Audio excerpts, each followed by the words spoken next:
Fala aí, galera, tudo tranquilo? Hoje nós vamos ter um bate-papo sobre um assunto importantíssimo, o jejum. Ele é muito importante não só para cada um de nós, mas para o momento que estamos vivendo como igreja. E hoje eu estou sendo meu professor de jejum, meu pai, e eu queria te fazer algumas perguntas sobre e poder abrir a conversa sobre isso um pouquinho mais. Eu recentemente estive lendo seu livro, A Cultura do Jejum, que transformou muita coisa, e não só através dos livros, mas do livro, mas das nossas conversas, muitos paradigmas que eu tinha, até concepções erradas sobre o jejum, e eu acabei, consequentemente, tendo a melhor experiência com o jejum que eu já tive na minha vida, e foi muito encorajador. Então, eu queria que hoje a gente falasse um pouquinho sobre a importância, o que é o jejum, como se faz, mas antes disso, começar a desmistificar algo que as pessoas criaram, né, que não se pode falar sobre o jejum. De onde que vem essa ideia? Bom, vamos lá. Seu avô, que você teve pouco contato com ele faleceu, você era pequeno ainda, era um estudioso de Bíblia, mas, por exemplo, meu pai nunca falava sobre jejum em casa. Aos 15 anos de idade, batizado no Espírito Santo, eu comecei a descobrir sobre jejum com outros e fazendo do jeito que sabia, ou melhor dizendo, que não sabia, né? Meu primeiro jejum, eu pulei só o almoço, ainda junto com alguns amigos, enchemos o bucho de refrigerante com medo de desmaiar sem comida, por não ter noção nenhuma das coisas. Mas a experiência foi muito boa, a gente se uniu por um propósito que a resposta chegou naquela mesma noite, e eu me empolguei e eu queria descobrir sobre o jejum. Então, ninguém pregava, ninguém ensinava sobre o jejum na época. A exceção, pouco tempo depois, eu comecei a ouvir uma Valnice Milhomes, do Ministério Palavra da Fé. Na época ela tinha um programa de televisão, Ministério de Ensino, e ela foi a primeira e uma das poucas pessoas que eu conheci que viria falar sobre jejum. Mas pergunta para um, pergunta para outro, descobri que tinha gente que pulava o café da manhã e o almoço, tinha gente que pulava o café da manhã, o almoço e a janta, as 3 refeições, durante 24 horas, e eu sempre perguntava, não desmaia não? Não. Não passa mal? Então, né? A resposta do passa mal era sempre evasiva. Mas eu fui fazendo um dia, daqui a pouco descobri quem jejuava 2, subi para 2, para 3. Eu sei que aos 18 anos de idade eu já fazia jejuns quase todo mês, de até 7 dias na água. Variava de 3 a 7 dias. E um dia meu pai, eu não consegui esconder isso dele, né? Porque era muito tempo sem comer em casa, e ele não apenas começou a perceber a frequência, mas a intensidade. Porque você também acreditava que não podia falar que estava jejuando, ou não? Não era só, eu sabia que ele assustaria também. Entendi. Porque assim, era aquele tipo de assunto que era o tabu, né? Mas nunca menti, nunca tentei enganar, mas tipo assim, não falou. O conceito geral das pessoas, assim, não se fala muito, é você e Deus. Mas aí meu pai, preocupado que eu estivesse migrando para algum lugar de exagero, de fanatismo, veio conversar comigo. Então, minha primeira conversa com ele sobre jejum foi aos 18 anos. E nessa conversa eu descobri pela primeira vez que ele jejuava. Não que eu não soubesse que, tipo, nunca jejuou, não era isso, porque uma vez por ano tinha um dia de jejum que toda a denominação que a gente era parte, a nossa igreja, fazia por avivamento no Brasil, que era 15 de novembro. Mas eu descobri que meu pai fazia outros jejuns ocasionais. Eu falei, como é que eu nunca soube? Eu, indignado, falei assim, eu estou perguntando para os outros que não são de casa, o senhor é meu pai, meu pastor, e eu não sei que o senhor jejua. E aí meu pai falou isso. Não, Jesus falou que não é para falar. Aí eu, como é que é? Não, Jesus falou na Mateus 6. Eu falei, eu sei o que está em Mateus 6. Né? Mas não acho que ele disse que não pode falar. E aí que eu comecei a primeira discussão com meu pai sobre o assunto, né? Porque Jesus fala muito de como os hipócritas davam esmolas, oravam e até jejuavam para ser visto pelos outros. O intuito era ser visto. O intuito aparecer, né? A religiosidade deles era aquela coisa do reconhecimento humano. Mas eu falei, pai, antes de chegar em Mateus 6, em Mateus 5,16, Jesus diz, brilhe a vossa luz diante dos homens, para que vejam as vossas obras e glorifiquem. Então, se é para ser tudo escondido, tá confuso esse negócio deles ver as obras e glorificar. Falei, segundo, Jesus fala que a esmola deve ser discreta, mas na hora que Paulo diz lá em 1 Timóteo quais eram as viúvas que iam ser arroladas na lista de quem a igreja ia sustentar, e dizia que tinha que ter testemunho de boa obra. Então, quer dizer, se ninguém soubesse o que ela fez, ela não entrava. Então, se é proibido contar, como é que ela entra na lista? né? Então, a minha discussão com ele foi, eu não acho que Jesus proibiu contar. Eu acho que Jesus disse que a gente não deveria ficar se promovendo, se vangloriando. Intuito de aparecer. Aí o argumento que eu usei com meu pai fez ele rir e pensar a primeira vez. Eu falei, o senhor acha que Jesus mandaria a gente fazer alguma coisa que ele não fez? Ele, como assim? Ele falou, Jesus contou que jejuou. Como contou? Eu falei, ele estava sozinho quando jejuou, como é que nós sabemos que ele jejuou? Ele vazou a notícia, né? E eu lembro que meu pai começou a rir, tipo, poxa, nunca pensei nisso. Eu falei, aí ele proíbe a gente contar, mas ele pode. Eu falei, tudo que ele fazia, a liderança dele, era baseado no exemplo. Então, em João, lá no capítulo 13, no verso 15, sobre o lava-pés, ele diz, eu vos dei exemplo, para que como eu fiz, vocês também façam. Então, ele ensina as outras coisas pelo exemplo, mas jejuar ele não ia ensinar pelo exemplo, porque se desse o exemplo, ele estaria pecando. Eu falei, cara, ficou confuso. Eu falei para meu pai, quem não jejua já não fala porque não faz. Quem jejua não fala com medo de perder a bênção. Como é que nós vamos aprender? Né? E eu protestei com meu pai na época, ele falou, puxa, é mesmo. Então, ao longo dos anos, eu não fiz do jejum algo tão escondido para as pessoas que estavam próximas. Família, mesmo agora há pouco a gente conversando, né? Você tinha acho que 9 anos de idade quando eu fiz meu primeiro jejum de 21 dias, e você não sabia disso, porque assim, também não tem por que ficar contando, mas as pessoas próximas iam percebendo, iam descobrindo, a gente conversava. Mas foi recentemente que Deus me fez lembrar dessa conversa com meu pai. E ele falou assim, eu quero que você fale mais sobre jejum, não só a doutrina, fale das experiências, encoraje as pessoas, porque a maioria, como eu, lá atrás, tinha medo de jejuar. Até porque, assim, jejuar nunca foi uma experiência boa na perspectiva física. A gente falava que o resultado depois era bom. Eu tenho um amigo, pastor Luiz, lá do Canadá, Luiz Gomes, ele sempre dizia, bom não é jejuar, bom é ter jejuado. Tipo, já passou o jejum, voltamos a comer, é experiência.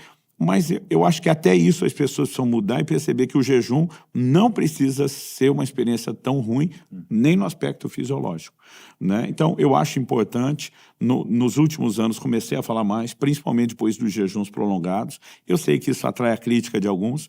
Eu filmei o treino do 40º dia do meu último jejum prolongado para mostrar, ó, não é uma coisa tão complicada, você pode ter vida normal. Aí sempre tem um fariseu, um religioso jogando pedra, gente falando que você fez do jejum o reality show, mas eu sei qual foi a direção que Deus. Fale sobre o assunto, abra, e a gente está procurando cumprir isso sem tentar de forma alguma se promover o que nunca foi o nosso coração.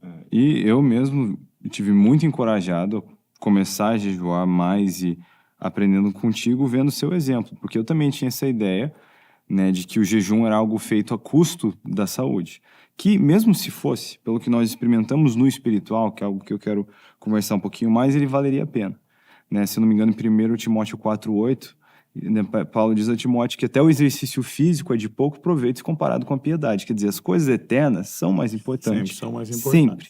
Então, eu também, né, muito agora na fase do exercício, de se cuidar, conheço vários amigos que quando você pergunta, e o jejum? Né?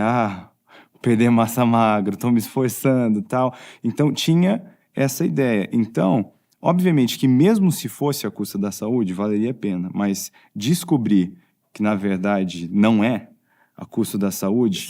Seria insensato imaginar que o jejum ele é feito à custa da saúde, quando a Bíblia ensina a importância de cuidar do corpo, né, como santuário de Deus. Paulo disse, se alguém destruir o santuário de Deus, Deus o destruirá. Então, se eu passo uma vida jejuando, eu estou destruindo meu corpo, eu estou indo contrário à Escritura, né, não faz sentido, isso é má informação. Inclusive, eu também muito feliz a gente estar fazendo esse vídeo falando sobre o assunto, porque eu fui muito encorajado por você recentemente, passei a encorajar vários amigos jovens que têm experimentado enormes rompimentos em Deus, no seu direcionamento, discernimento do propósito por conta do jejum. E também foi muito interessante, eu tive recentemente a experiência de um jejum mais prolongado, maior que eu já fiz, e de terminar esse jejum indo, né, avaliar a minha saúde e estar na melhor condição que a minha saúde já teve, né? O jejum foi algo não só extraordinário no que eu vivi, nas minhas experiências com Deus, no direcionamento que eu recebi de Deus e estava procurando, mas também deu uma resetada na minha saúde que foi extraordinária. Então, de olhar para isso, eu até dá aquela vontade, nossa, eu queria ter aprendido sobre isso antes, que né, queria já estar vivendo desse jeito antes. Então, se você está aqui pegando essa conversa, eu espero que isso produza esse efeito no seu coração. Mas então vamos lá. para quem talvez ouviu pouco sobre o jejum, o que é o jejum? Essa é uma prática bíblica que ela é opcional, é algo mandatório? A expectativa de Jesus era que a gente fizesse isso de vez em quando, fizesse decidir, ou era algo que ele sabia que a gente devia fazer sempre, falou que a gente devia fazer sempre? Qual que é a perspectiva bíblica sobre a natureza do jejum? Bom, em primeiro lugar, o jejum só era compulsório no formato de um mandamento no Antigo Testamento, que era o dia da expiação, né? Levítico 16 fala sobre isso. Deus diz: quem não afligir sua alma, que é um sinônimo de jejum. Esse dia da expiação vai ser chamado depois no livro de Jeremias, em Atos, de o dia do jejum. Então nós sabemos por vários motivos que o afligir a alma era o jejum. Mas no Novo Testamento a gente não tem um imperativo sobre o jejum, né, no estilo jejuai, aquela ordem clara. Mas eu quero usar um argumento aqui de John Wesley, num dos sermões deles sobre o Sermão do Monte.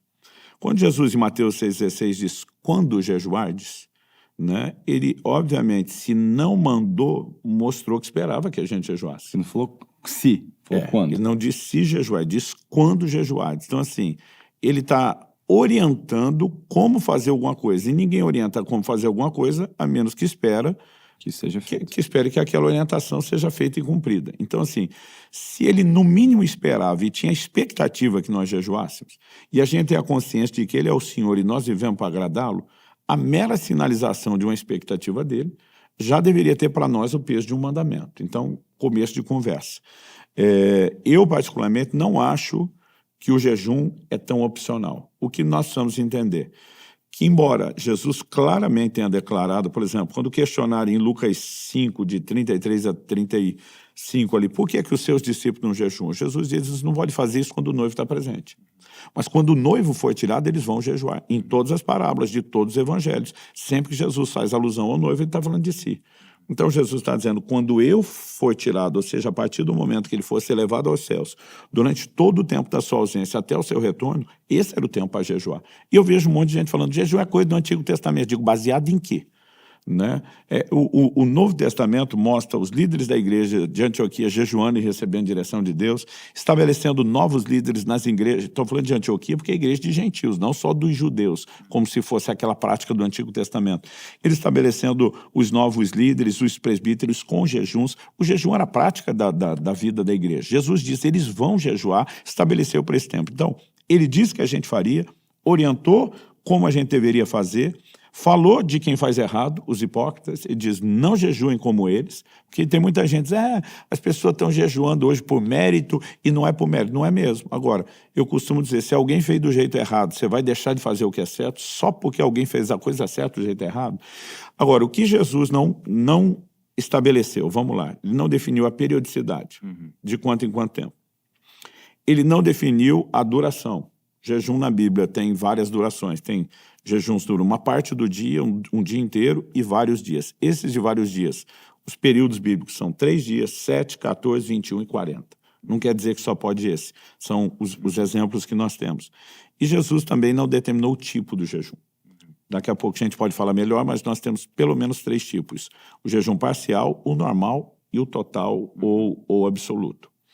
Agora, imagina que no mesmo capítulo 6, Jesus ensina sobre esmola, sobre oração e sobre jejum. E eu fico perguntando, não precisa ser um pastor, qualquer líder espiritual que discipulou alguém, depois de anos de vida cristã, você descobre que aquela pessoa orou uma ou nenhuma vez na vida. A gente ia falar que ele é um crente saudável? Por que não? Porque oração é parte de uma prática, de um estilo de vida. A gente descobre que aquele camarada deu uma ou nenhuma esmola na vida. A gente ia dizer: é saudável? Não, porque é estilo de vida. É estilo de vida. Mas aí, se ele jejuar uma ou nenhuma, está tudo bem. Olha só. Né? Os crentes antigamente chamavam essas 3 práticas, a esmola, a oração e o jejum, de um cordão de 3 dobras. Porque a oração já aparece sempre em conjunto com o jejum, a gente chama de irmã gêmea, né? Mas baseado numa declaração de Isaías 58, que também fala do jejum que Deus escolheu e de socorrer o necessitado. Ou as pessoas, os crentes pegavam aquela comida que ele deixou de comer no dia ou nos dias que estava em jejum e costumavam distribuir para os pobres. Então dizia: eu vou jejuar, orar, ainda vou fazer o bem. Mas de alguma forma nós estamos tornando o jejum opcional, né? Não só opcional, ele ficou assim, ele começou a sumir da prática da vida cristã. E do pouco de gente que ainda pratica, muita gente criou outros jejuns alternativos que não são o jejum bíblico. A palavra que o próprio Jesus usa, eles vão jejuar, nestil. Ne, no grego, é um prefixo de negação, estil é comida. Então ele está falando de não comer. Então, eu jejuar a rede social não é um jejum. Agora, antes de dizer que não é o jejum, a Bíblia fala de outros tipos de abstinências que não são alimentares. Eu não gostaria de dizer que não deveria ser feito. No mesmo pacote que o jejum. Eu creio que elas devem ser complementares e não substitutas do jejum de alimento. Ótimo. Né? Porque, por exemplo, Paulo vai falar em 1 Coríntios 7,5 do casal, né, dar uma pausa no momento de intimidade deles para se dedicar mais à oração. Então existe... Mas ele não chama isso de jejum. Ele não chama de jejum, então a gente retrata mais como abstinência. Só que hoje em dia, a palavra jejum, não só na língua portuguesa, em vários, já virou sinônimo de abstinência. Então, às vezes a gente está lá, bom, nós estamos tentando definir se a palavra significa, se a teologia. Então, eu costumo dizer às pessoas, o jejum, ele é privação voluntária de alimento e ele pode incluir outras abstinências que podem ou não ser feitas juntos com o jejum de alimento. Muito bom. Então, não quer dizer que o jejum de alimento exija as outras abstinências, nem que as outras abstinências exijam em paralelo ou simultâneo o jejum de alimento. Números 30, a lei dos votos, as pessoas faziam votos com coisas que elas iam afligir a sua alma. Eu vou abrir mão de algo que eu gosto por um tempo para manter uma consciência de consagração. Ok. Mas nunca a gente pode tratar disso como um substituto do jejum. Muito bom. Então, e desses tipos de jejuns diferentes, durações diferentes, você falou dos períodos bíblicos, por quê? Qual que é o motivo? Por que que alguém, né, além do que você falou, essa expectativa de Jesus, né, ter essa... Por que exercemos essa prática? Até por que Jesus esperava que seus discípulos exercessem essa prática? Que tipo de fruto espiritual é produzido quando eu voluntariamente abro mão de comer? Bom, a gente precisa pensar no ser humano inteiro, integral. 1 Tessalonicenses 5,23 diz, e o vosso espírito e alma e corpo sejam apresentados, né, irrepreensíveis a Deus. Então, o ser humano é constituído de espírito, alma e corpo. Todo o nosso relacionamento com Deus é na dimensão do espírito. Jesus diz, Deus é espírito, importa seus adoradores o adorem em espírito. Paulo diz em 1 Coríntios 6, aquele que se une ao Senhor é um só espírito com ele. Então, o relacionamento com Deus no nível mais profundo é no nível do espírito. Agora, a palavra de Deus, diz Hebreus 4, ela penetra ao ponto de dividir alma e espírito. Alma e espírito, os dois compõem o homem interior. Mas se podem ser divididos, assim como juntas e medulas estão bem juntos, mas não são a mesma coisa. A alma é a sede das emoções. E as pessoas têm dificuldade para dizer, eu não consigo ter certeza se Deus falou comigo ou é coisa da minha cabeça. Eu não consigo ter certeza se Deus pode estar me dirigindo ou são minhas emoções. Por quê? Ele tem muita dificuldade de separar a alma. Uau. Então, o exercício contínuo da palavra vai ajudando a separar isso. Há exercícios para o espírito. A Bíblia diz o que fala em línguas e em espírito ora. Então, assim, se você ora em línguas todos os dias, e vai exercitando a capacidade de discernindo, separando uma coisa da outra, na prática fica mais fácil. Uau. Mas a alma, ela está sempre no meio da guerra entre o espírito e a carne, nova e velha natureza. Então, a alma é sede do quê? Da vontade, das emoções e do pensamento. Então, o espírito e a carne sempre estão tentando assumir o controle da vontade, do sentimento e da forma de pensar. Uau. Então a gente vem no culto, Deus moveu, a parte espiritual está influenciando. A gente sai pensando nas coisas de Deus, a gente sai querendo as coisas de Deus, a gente sai sentindo vontade de fazer isso. Mas depois, durante a semana, que a gente pendeu muito para o lado de cá, a gente começa influenciado já para querer as coisas que não são de Deus, pensar e sentir. Que é o que a Bíblia diz em Gálatas 5,17, que o espírito milita contra a carne o tempo inteiro, porque eles têm naturezas opostas. Mas a briga dos dois, a alma está no meio. Entendi. Ela é o centro da disputa. O jejum, ele é uma ferramenta de mortificação da carne e, ao mesmo tempo, associada à sua irmã gêmea oração, ele desperta a consciência do espírito. Então, para onde ele vai puxar a alma? Para a direção certa. Agora, se a gente falar do jejum como uma forma de afligir a alma, toda aquela estrutura nossa emocional, humana, ela é confrontada também no jejum. Não é só a carne e o físico. Então, ele é uma ferramenta de mortificação da velha natureza. Mas aí nós estamos falando muito mais de efeito e de consequência. Qual o propósito do jejum? Daniel 9,3, ele diz que ele se dispôs a buscar a Deus com oração, com súplica e com jejum. O propósito primário do jejum é buscar a Deus. É uma aproximação de Deus. Agora, a Bíblia fala de vários propósitos secundários. Mas se fosse só isso... Se fosse só isso... Já é motivo suficiente para você jejuar. Os propósitos secundários, eles podem ser diferentes entre eles, mas todos convergem no primário. Então, por exemplo, a Bíblia fala de jejum para arrependimento, mas também fala de jejum para consagração. Os dois, a pessoa está lutando contra o pecado e para isso ela está buscando a Deus para vencer o pecado. Só que o que está jejuando para arrepender... ele está lutando para vencer o pecado que já foi cometido. O que está jejuando por consagração, ele está jejuando para não pecar e não precisar fazer o que o outro que está arrependendo está fazendo. Então, eles são diferentes entre si, mas convergem. Então, na Bíblia, você vai ver gente que jejua em tempo de aflição, pedindo proteção, cura, intercessão, mas isso tem levado as pessoas a achar que o jejum é só para momentos de emergência. Né? Eu sempre digo, medidas extremas, situações extremas requerem medidas extremas. Mas o jejum não é só para situações de emergência. Lucas 2,37 diz que Ana, a profetisa, adorava a Deus com jejum. Parece que ela não pegou nada dos secundários, ela foi direto no primário.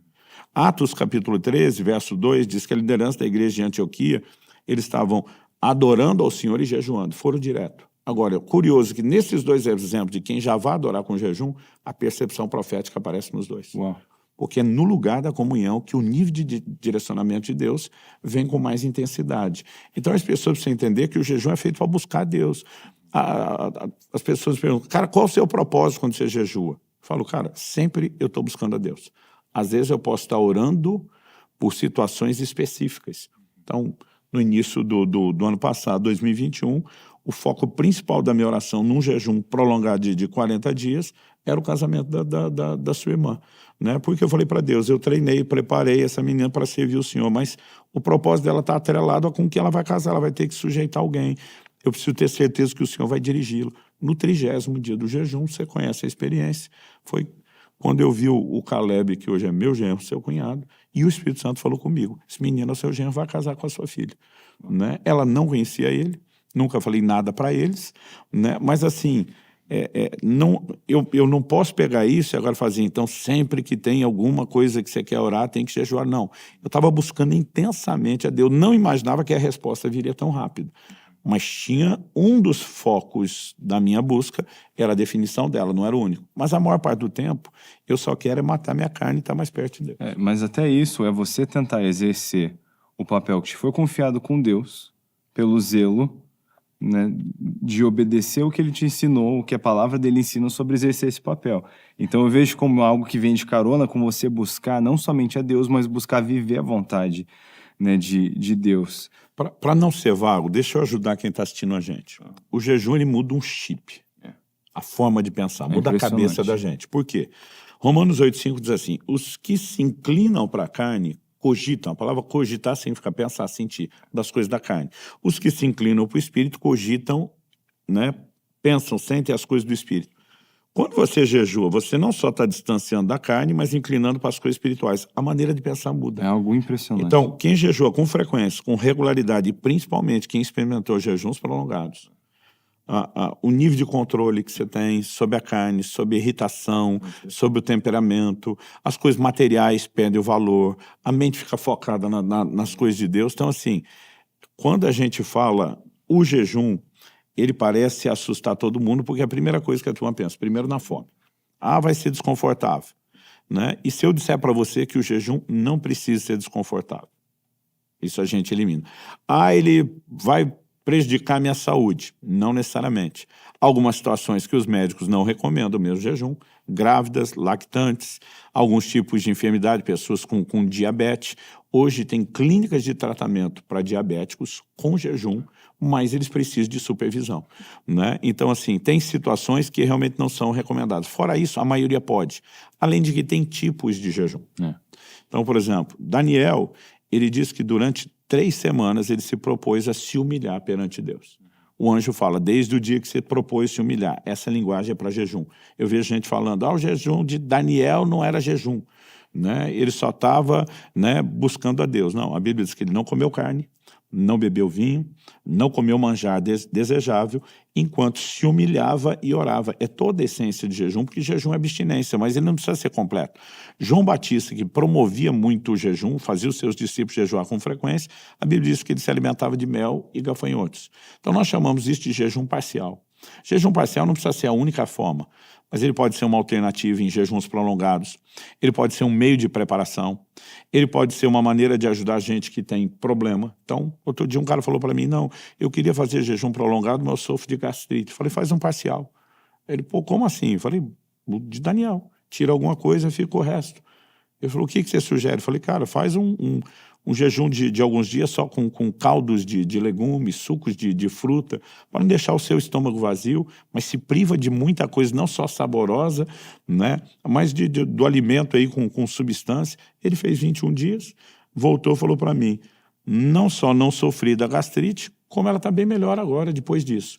Então, assim, as pessoas podem achar alternativas. Agora, o que é o jejum normal? E a ideia de normal, eu acho que deveria fazer a gente mirar e dizer a frequência maior deve ser ele. A Bíblia diz que Jesus durante 40 dias não comeu e ao fim dos quais teve fome. Então a Bíblia não diz que ele não bebeu e nem que ele não teve sede. A água não é alimento, né? Ela não acrescenta nada em termos de energia, de nutrição, mas mais de 70% do nosso corpo é constituído de água, né? Então, assim, 5 dias sem água, alguém pode começar a entrar em colapso, né? Então, o limite para jejum sem água na Bíblia, que é o que chamamos de total, ele é de 3 dias. Fora isso, ele é sobrenatural. Ele não é humana ou fisiologicamente possível ou recomendado. Estou falando possível porque eu estou pensando no de Moisés, 40 dias lá na nuvem, sem comer nem beber, aquilo é sobrenatural. Então, o que as pessoas precisam entender? Jesus, a Bíblia só menciona não comer e ter fome, não menciona não beber, não ter sede. Então, sempre que a Bíblia não é específica sobre não haver ingestão de água, presume-se que houve, né? E água não é alimento. Então, a gente tem o parcial, alguns tipos de alimento ficam, outros saem. A gente tem o normal, só bebe água, mas toma, corta todos os alimentos, mas bebe água. E tem o total. Total foi o jejum que Paulo fez quando converteu, Atos 9. O jejum que Esté proclamou nos seus dias. Foram 3 dias. Ambos foram 3 dias. E o que o rei dos ninivitas, diante da pregação de Jonas, também 3 dias. Sem comer nem beber. Total. Honestamente, nunca fiz um total de mais de um dia até agora. Uhum. Num dos últimos jejuns prolongados que eu fiz, eu ia fazer os últimos 3 dias total. Uhum. Simplesmente para dizer que quero ter a experiência. E, por alguma razão, senti de Deus, não faça isso, e não fiz, né? Eu ainda quero ter a experiência que vários amigos tiveram, 3 dias seco, é o mais hard, punk é o mais austero de todos os Agora, o seu livro é riquíssimo, entra em detalhes que a gente não tem tempo de abordar aqui no vídeo, mas a cultura do jejum. A cultura do jejum, vai ter link na descrição também, é uma leitura que eu recomendo muito, mas algo que é interessante nesse jejum normal, mesmo só na água, é a questão do exercício, porque nenhum de nós é um nutricionista, é um profissional da área, mas no seu livro você tem uma palhinha do Dr. Aldrin, que é também extraordinária. E citações de materiais de médicos. Antes de pular para o exercício, vamos começar falando da questão do mito. O jejum de um dia, gente, não tem como você pensar que perdeu muita coisa. Mas, por exemplo, quando a Bíblia diz que Jesus ficou 40 dias sem comer e no final deles ele teve fome, alguém diz, pô, mas só teve fome no final dos 40? Eu digo, gente, isso não é a fome que você sente quando pulou 1 ou 2 refeições. Isso já teve desde a primeira. Na verdade, isso aí está mais para um desconforto do hábito que o nosso organismo tem de receber alimento, que é fonte de energia. Então, a fonte de energia do nosso corpo, ela vem basicamente do carboidrato, a glicose que a gente come. A pessoa parou de comer glicose, o corpo ainda precisa de energia. O que ele faz? Ele vira uma chave, vai buscar glicogênio armazenado no músculo e principalmente no fígado. E no máximo 3 dias, o glicogênio acaba. Aí vai pra cetose. Quando acaba, vira uma segunda chave, vai para a terceira fonte alternativa, e a segunda alternativa, a terceira fonte de energia, que é as reservas de gordura do corpo. É o processo que os médicos chamam de cetose.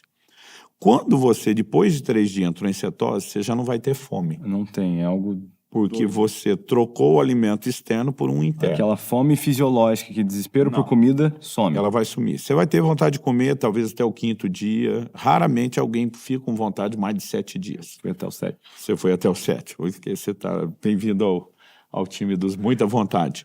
Mas depois disso, no jejum prolongado, não existe sofrimento. O que costuma ser o grande sofrimento da maioria das pessoas? Os primeiros 3 dias. Não só a fome até entrar em cetose, mas a desintoxicação. A desintoxicação. O cara fala, mas eu tenho dor de cabeça, eu tenho tontura, eu tenho raiva, eu fico irritado, eu não tenho foco. É todo o processo de limpeza. E se você está passando mal nos primeiros 3 dias, é a maior prova de que você precisava do jejum, não é nem só para a parte espiritual, para limpar o seu corpo.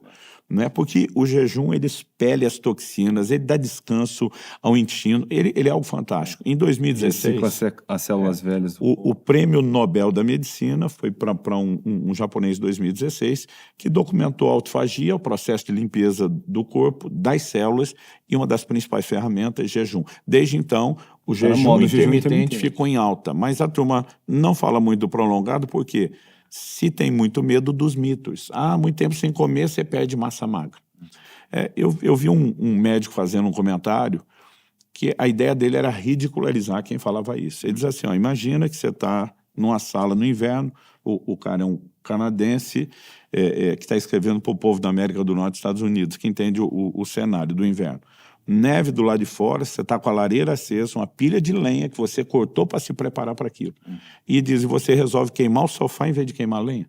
Você vai queimar o sofá quando não tiver mais lenha. O corpo não queima músculo enquanto tem gordura para queimar. Você teve perda de massa magra nos seus jejuns prolongados? Ou não? Vamos voltar no jejum antes de Jesus, antes da gente falar disso. Não, nunca tive perda de massa magra, mas sempre tive fome depois de 40 dias. Aquela fome é a fome real. A inanição. Início do processo de inanição, acabou a reserva de gordura, vai ter consumo de tecido vivo. Aí vai ter perda de massa. Quando entra aquele instinto mais primitivo... O mais básico e desesperador possível, que a maioria dos seres humanos nunca teve contato. E é nesse momento que Jesus diz, não só de pão viverá o homem? Mas de toda a palavra que sai da boca de Deus. Esse é o nível de domínio próprio. Esse é o nível de domínio próprio. E outro, o diabo não tentou ele para quebrar o jejum. Ele já tinha jejuado os 40 dias. O que me faz acreditar que Jesus era magro. Sarado. Fit, porque andava que muito. Ele comia, não tinha comida industrializada. Não tinha processado, não tinha poluição. A dieta do Mediterrâneo até hoje é das mais saudáveis do mundo. O tanto que andavam. E a dedução que eu chego, porque eu já tive 5 experiências com 40 dias de jejum. Eu nunca tive fome. Porque aqui tem reserva, meu amigo. Né? Então, eu tenho que imaginar que Jesus começou com um peso muito menor do que o meu. Né? Então, assim, uma pessoa normal, que não é considerada nem cheinha, ela tem reserva para 70 dias de jejum, na sua grande maioria. Tá? São muito raras as exceções de quem, para já fechar no 40, como Jesus, tem que ter muito pouca reserva, e para menos do que isso, né, os níveis de gordura tinham que estar muito fora do normal, fora do comum. Agora, dito isso, perda de massa magra. Por que é que o organismo ia começar a perda de massa magra em poucos dias? A turma fala, o jejum dá fraqueza. Né? Quando você ouve os médicos que estudam, né? Porque tem muita confusão sobre o assunto entre os próprios médicos e nutricionistas. Um dia eu perguntei para o médico que me acompanha, eu falei, doutor, a gente vê o bem que isso me faz. A gente documenta esses jejuns. O ganho de massa magra, toda a melhora. Por que tem gente contra? Eu lembro que uma vez ele falou, as pessoas confundem estudo de fome com jejum. Eu falei, mas peraí, não é diferente, não é a mesma coisa? Ele falou, não. Eu falei, como não? Os dois estão sem comer. Ele falou, é aí que é o grande engano. Fome é não comer porque não se tem o que comer. E ele falou, isso tem um fator de estresse. E toda a resposta hormonal do corpo é diferente. Vai ser do estresse. Agora, o jejum, a pessoa está olhando, está no controle, ela não está no estresse, a resposta hormonal é diferente. Bom, no jejum sobe o hormônio do crescimento, sobe a adrenalina, várias reações. Então, eu li um livro muito interessante, recomendo, quem quiser ouvir a parte fisiológica. O livro não é sobre isso, mas ele vai falar muito sobre essas coisas, de um médico canadense chamado Jason Fung, o Código da Obesidade. Ele falou, o cara está lá 5 dias sem comida, na mata, precisando caçar, e não tem mais força. porque o jejum tirou a força dele. Como a humanidade teria sobrevivido? Então, o que ele explica é o seguinte, a pessoa parou de comer, o metabolismo baixa. Quem para de comer tende a parar de exercitar, o metabolismo baixa mais ainda. Quando o metabolismo baixou, depois de você já estar em cetose, que está vivendo de reserva, o organismo inteligente, ele lê que está pedindo pouca energia e diz, para que eu vou desperdiçar? Então ele começa a regular e economizar a entrega. Não significa que não tenha. Quer dizer, se você não parar de se mexer. É como o celular, que a bateria está acabando, e ele evita que a tela acenda para não acelerar o processo dela terminar. Agora ele diz o seguinte, se o cara precisar e realmente mostrar para o corpo, na disposição, tem que caçar, correr atrás, e o corpo reconhecer a entrega. Então, ele diz o seguinte, sugiro que os meus pacientes se mantenham ativos durante o jejum, inclusive rotina de exercício, o cara dizia, inclusive jejum prolongado, inclusive treino de resistência. Eu falei, não, aí não. Treino de resistência, musculação, fazer força. Liguei para o Dr. Aldrin, o médico que me acompanha, e falei, e aí? Ele falou, a teoria é essa. A diferença é que o canadense tem uma clínica, ele estuda todo mundo que ele acompanha, e ele falou assim, eu estou só com a teoria. Eu falei, doutor, vou ser sua cobaia, seu laboratório. Né? Então ele falou, olha, começa leve, a ideia é que você vai ter energia. Então eu estava já há 8 dias, no 9º dia eu comecei a treinar. Isso foi em janeiro do ano passado, de 2022. Que o vídeo acaba ficando aqui atemporal. No 9º dia eu comecei a treinar, treinei leve, me senti melhor treinando do que parado. No outro dia, que era o 10º do jejum, treinei de novo, não tão leve. No 11º dia do jejum, o 3º de treino, treinei normal. E eu ia me sentindo cada vez melhor, porque isso se chama homeostase, capacidade de adaptação do corpo. Está pedindo, ele vai entregar. Agora, o que você não pode é dar um salto. Então, um amigo, outro dia, estava 5 dias de jejum quieto parado, no 6º quis fazer um pedal. Pode dar tela preta, né? A pessoa pode desmaiar. Aliás, pessoas que estão em jejum prolongado levantam rápido e não cuidam, não estão exercitando, elas têm uma grande probabilidade de ter tontura. Isso, eu quero até fazer o parênteses aqui. Isso foi o que me desanimou na maioria das minhas experiências com jejum. Eu tentava, até nos de 7 dias, eu chegava no quarto tendo muito tela preta, caindo. Então, a imagem que eu tinha era, nossa, eu tô fraco, eu não consigo fazer nada, se minha família precisar de ajuda. E o que mudou para mim foi depois entender isso, né? Ver você ensinando, ver você se exercitando. Eu tive uma experiência completamente diferente. Meu último jejum, né, esse recente, que foi a minha maior experiência, foram esses 21 dias, eu tive o seu aviso, tomar cuidado para levantar. Então, desde o começo, sem fazer o pêndulo. Não pendular a cabeça. Não tive, para não dizer que não tive nenhuma tela preta, teve um no dia que eu estava fazendo a mala, descontei. Mas, durante todo o meu jejum, eu fiz musculação pesada, eu corri, e eu consegui manter, na musculação, muitos exercícios, eu mantive o peso, mantive a carga, e o meu corpo estava cheio de energia. Não só você sentiu energia, como deixou de sentir a fraqueza que teria sentido se não tivesse treinado. Obviamente não é algo recomendado, mas em jejum, para testar, eu cheguei a correr. Na verdade, 15 km eu não estava em jejum, né? Não tinha terminado, mas ainda estava na cetose, que é o mesmo processo. Então, na cetose, eu cheguei a correr 15 km e deu boa. Agora, eu digo às pessoas, primeiro, elas têm que conhecer os limites do corpo de forma lenta. Vai jejuando devagar, vai aumentando aos poucos, E vai sobre o parênteses, isso tudo não é para vender uma ideia fitness. É para você entender e tirar um medo que te atrapalha de viver uma prática espiritual que Jesus tem a expectativa que você experimente. E que vai fazer muito, não só na sua busca com Deus, mas traz esses outros benefícios secundários que nós estamos falando. Porque se a pessoa acredita que faz mal para o corpo, ela vai fugir disso. A sua irmã Alice, em final de 2021, ela fez 20 dias de jejum. O dia antes de começar, ela estava numa nutricionista, o dia depois que terminou, ela estava lá. Ela fez toda aquela medição da bioimpedância bem detalhada, e ela voltou e me disse, pai, eu tive ganho de massa magra. Na época eu falei, impossível. Ela falou, pai, os exames comprovaram. Eu falei, não pode ganhar massa magra no jejum. A gente perde massa magra. Né? Porque eu estava ainda naquele conceito. 3 meses depois, eu estava estudando material fisiologia do jejum e descobrindo que aquilo acontece com todo mundo. Então, eu comecei a mapear os meus jejuns, e já foram 3 de 40 depois disso, ganhando massa magra. Agora, ela não exercitou. Então, ela diz, não, você ganhou massa magra porque exercitou. Eu digo, gente, a pessoa perde com uma vida normal, quando normalmente não perde, e ganha exercitando sem comer, né? Então, eu falo para eles, vocês têm que decidir. Não é o exercício, é a resposta do corpo, que ainda tem uma reserva interna de alimento, que é a fonte de gordura. Tirando o mito de que vai passar mal, todos os exames que eu tenho feito, então, agora, no último jejum, o meu médico pediu 53 exames de sangue. No penúltimo, foram 60. Ele me vira ao avesso. Todos os exames mostram sempre os índices de saúde melhorando em todas as áreas. Foi a minha experiência. Todas as áreas, sem exceção. Então, assim, eu não tenho medo da questão da saúde, mas a turma diz, mas ainda é difícil começar. Eu digo, não precisa ser. Eu reclamava com o Francisco, que era uma das minhas inspirações, um pastor que me mentoriou, jejuava muito. Ele dizia, por que os primeiros 3 dias tem que ser tão sofrido? E ele dizia assim, se você já não tem a sabedoria de se alimentar direito, podia ter inteligência de desintoxicar. Eu, como é que é? E ele me explicou, ele falou, o sofrimento dos 3 dias é a desintoxicação, é a limpeza. Então ele falou, faz a limpeza antes. Eu falei, como é que faz isso? Ele disse, tira a carne vermelha, que é uma das maiores fontes de toxina, a gente, sou do sul, comer muita carne vermelha. Ele diz, tira ela pelo menos uma semana. Para a maioria das pessoas, café no sul, chimarrão, tem mais cafeína que o próprio café, né? Ele falou, você precisa reduzir a quantidade de alimentação antes de jejuar. A turma vai jejuar, principalmente mais de um dia, quer despedir.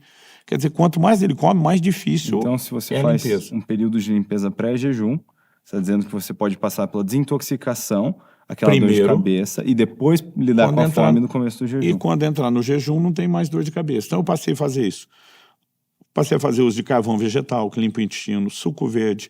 Eu começo uma semana antes da preparação. Eu faço os primeiros dias de 18 a 24 intermitente, os primeiros 3. Os 3 a 4 últimos dias, certeza que eu vou comer a cada 24 horas. Então, mas não está contando o jejum. Eu falo, não, ainda não. Isso é jejum pequeno, é preparação. Agora, no último prolongado que eu fiz, foi que me deu a ideia pela primeira vez. Falei, mas se depois de 3 dias que a gente entra em cetose e não tem fome, por que eu não aproveito a própria preparação para cortar o carboidrato e entrar em cetose antes? E foi o que eu fiz. Então, quando eu entrei, eu não tive fome nos primeiros dias já. Desde o primeiro não tive fome, não tive dor de cabeça, não tive irritação. E já estava treinando na preparação e desde o início do jejum, tive disposição o tempo todo, não tive tontura em momento nenhum. Né? Então, com o tempo, a gente aprende. Agora, eu estou falando aqui de jejuns de 40 dias, gente, depois de 35 anos treinando. E eu sempre digo, jejum prolongado não deveria ser feito sem treino. Não deveria ser feito, em primeiro lugar, vou mudar, sem a liderança do Espírito Santo, de preferência que haja treino, prática contínua, e, no meu caso, eu não faço sem acompanhamento médico. Primeiro, não só para me proteger, mas para me proteger de qualquer doido por aí que diga que a gente está mandando todo mundo fazer de qualquer forma, o que não estamos. Agora, eu venho visto o senhor ensinando muito sobre o jejum, sei que é algo que o senhor tem colocado no seu coração. Nas suas mensagens tem saído muito da visão bíblica do como isso é importante para o momento que estamos vivendo, né? Como noiva, aguardando o retorno do noivo. E recentemente, inspirado por você, eu tive uma experiência incrível que me deu vontade também da gente ter essa conversa, trazer isso aqui um pouquinho no canal. Agora, aqui a gente já usou bastante tempo. Tá, só para finalizar... Não tem como a gente falar muito, mas eu realmente vou deixar alguns links aqui. O livro, alguns outros vídeos. Esse assunto é muito importante. Só para finalizar, apesar de ter jejuado uma vida inteira, nunca te pressionei, nunca te obriguei. Da última vez que você tinha feito um jejum de 7 dias e ia entregar, eu só falei, certeza vai entregar, vai ficar bom a partir de agora. Você falou, Deus colocou no meu coração 7 dias, tá certo. Mas você tinha suas razões, mas você sabia que eu viro o ano sempre começando a jejuar. E eu lembro que você falou, pai, vamos fazer junto a preparação. Na verdade, eu tinha no meu coração de fazer um jejum de 21 dias e eu pedi a sua ajuda como um coach, né? Como um coach de corrida, tem que comer isso, fazer Então isso. foi legal que a gente fez a semana de preparação junto e os seus 21 dias eu também fiz junto. A diferença é que eu acabei fazendo um jejum um pouquinho maior, né? E eu não tinha nem certeza se eu ia falar sobre esse jejum Não, ou eu não. queria contar, porque assim, Mas- a gente já começou dizendo que a ideia não é Aparece. ficar falando para... Porque as pessoas precisam entender que não é uma coisa tão complexa. Mas dito isso, eu queria dizer para os meus amigos, Vai. né? Cara, foi uma experiência surreal. O motivo pelo qual eu tinha no meu coração de fazer esse jejum é porque eu precisava tomar uma decisão. Eu queria direcionamento do Senhor. Eu tinha, né, 2 caminhos na minha frente que eu entendia e eu não conseguia discernir sozinho qual era a decisão que eu devia fazer. Então eu queria auxílio, eu queria a voz do Senhor. Esse, né, era o motivo. Óbvio que essa decisão vem pelo temor de estar caminhando, vivendo o propósito de Deus. Então, era uma busca ao Senhor. Mas eu queria encontrar esse direcionamento. Agora, eu não só tive uma resposta do Senhor clara acerca do futuro, mas o Senhor foi muito mais além, porque eu estava olhando para o futuro próximo. O Senhor falou coisa para os próximos muitos anos, os próximos filhos. Assim, foi um período extraordinário no quesito de direção, né? Além disso, cara, eu nunca experimentei esse controle sobre a carne, como foi dito. O que eu experimentei nesses dias de jejum sobre autocontrole, gente, desestressado no trânsito em São Paulo, é um negócio sobrenatural. Assim, um domínio sobre a carne, que algo foi tão impressionante essa experiência. E, assim, acho que acima ainda desses dois, né, o que isso provocou na minha intimidade com Deus, naquela busca, né, o que isso para mim revelou no meu coração, até acerca da minha própria, às vezes, falta de fome acerca com as coisas do Senhor, foi algo, assim, revolucionário. Tanto que eu já saí desse jejum planejando o próximo. Então, assim, a gente não fala sobre isso, né? O intuito não é se aparecer, mas existem muitos estigmas que atrapalham a prática de algo que vai ser revolucionário na sua vida com Deus. Algo que nós precisamos buscar viver, não só individualmente, mas como igreja. Isso vai atrair algo especial, né? Porque nós temos uma missão para cumprir, um propósito, e a gente precisa estar cada vez mais desprendido da carne, né? E atunado não, attuned. Afinado, alinhado com o Espírito. Então, por isso a gente traz essa conversa. Você quer dar mais alguma finalização? Não, dizer que a nossa única intenção é encorajar, estimular as pessoas, desmistificar, né? Dizer que o jejum não é algo tão assustador. Isso não significa que alguém está assistindo isso tem que sair correndo fazer um jejum prolongado. Começa os jejuns menores, né? Então, num café nenhum, começa uma refeição, como eu fiz.